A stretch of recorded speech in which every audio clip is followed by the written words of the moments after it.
नमस्कार, भास्कर जी साइंस में आपका फिर से स्वागत है।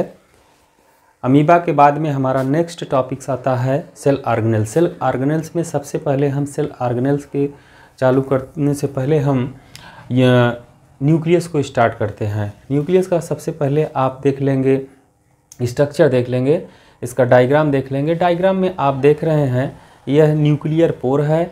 ये आप पहले डायग्राम का आप ये नोमेनक्लेचर देख लीजिए। फिर इसके बाद में ये क्रोमैटिन है, ये आपका न्यूक्लियोलस है। फिर इसके बाद में ये न्यूक्लियोप्लाज्म बोला जाता है, ये न्यूक्लियर इन्वेलप है साधारण भाषा में, ताकि आपको याद रहे और समझ में भी आए। तो हम आपको बता दें कि जहाँ पर सिर्फ न्यूक्लियोलस दिखेगा आपको, वह न्यूक्लियोलस वह यूकैरियोटिक बोला जाएगा।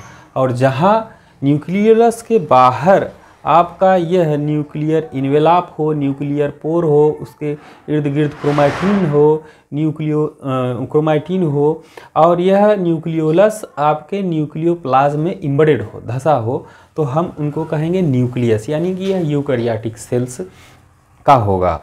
अब थोड़ा सा हम गौर करेंगे इनके फंक्शन के बारे में, इनका कार्य क्या है, इनका इतिहास क्या रहा है और इनका कार्य होता क्या है वास्तव में।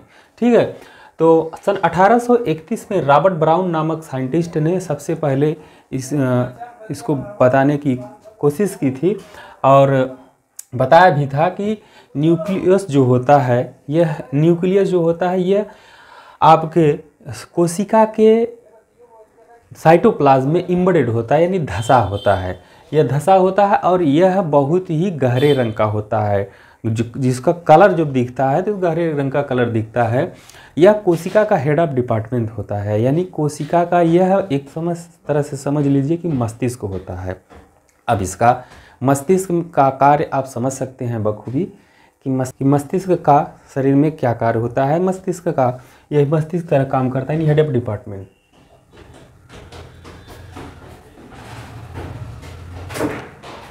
अधिकांशतः एक कोशिका में, यानी कि एक सेल में एक ही आपके न्यूक्लियस पाए जाते हैं। नियम तो यही है, एक्सेप्शन भी कुछ हो सकता है। एक्सेप्शन में क्या है, हरे रंग की एक एल्गी होती है जिसको क्लोडोफोरा के नाम से जाना जाते हैं। यह क्लोडोफोरा में एक से अधिक न्यूक्लियस देखने को मिलता है।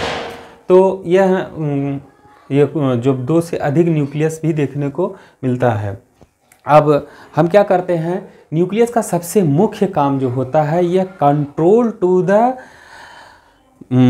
कंट्रोल मतलब कि कोशिका के सारी रासायनिक अभिक्रियाओं को संचालित और नियंत्रित करने का काम करता है।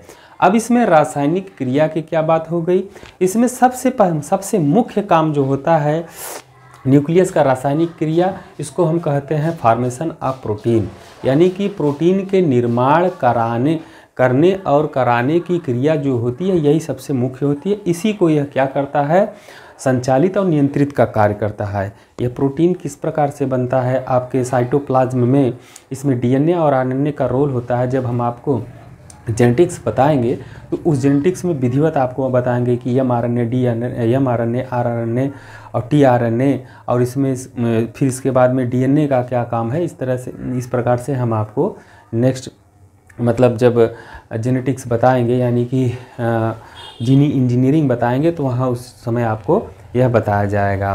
फिर इसके बाद में यह क्या करता है, इसका एक मुख्य काम यह हो गया। दूसरा मुख्य काम क्या होता है, ये हेरिडिटरी करता है, यानी कि एक इस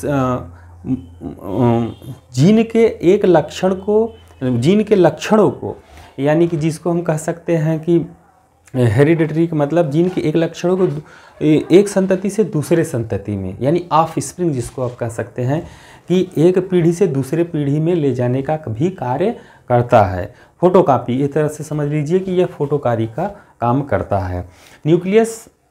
अब आपको सबसे पहले सेल ऑर्गेनेल्स में न्यूक्लियस इसीलिए बताया जा रहा है कि न्यूक्लियस ही क्या है, कोशिका का हेड ऑफ डिपार्टमेंट है, यानी एक तरह से समझ लीजिए मस्तिष्क है। दोबारा आपको फोकस कर रहे हैं। और न्यूक्लियस में ये भी जान लीजिएगा कि यूकैरियोटिक और प्रोकैरियोटिक 2 चीज़ें आती हैं। जब आप देखेंगे प्रोकैरियोटिक सेल अगर होगा तो सिर्फ वहाँ न्यूक्लियोलस लिखा रहेगा, अगर यूकैरियोटिक सेल्स है तो वहाँ पर आप देखेंगे विधिवत ढंग से यह न्यूक्लियस का स्वयं का न्यूक्लियोप्लाज्म होगा, देख लीजिए। फिर इसके बाहर आपका साइटोप्लाज्म आएगा। हम आपको जब रफ इंडोप्लाज्मिक रेटिकुलम बताएंगे तो रफ इंडोप्लाज्मिक रेटिकुलम में आपको बताएंगे कि सिर्फ यह आपके न्यूक्लियर इनवेलप के ठीक यहीं से ही क्या होता है, इंडोप्लाज्मिक रेटिकुलम का निर्माण होता है न्यूक्लियर इनवेलप से ही, और इसी पर आपके राइबोसोम भी धंसे रहते हैं। नेक्स्ट के क्लास में हम आपको रफ इंडोप्लाज्मिक रेटिकुलम बताएंगे। धन्यवाद।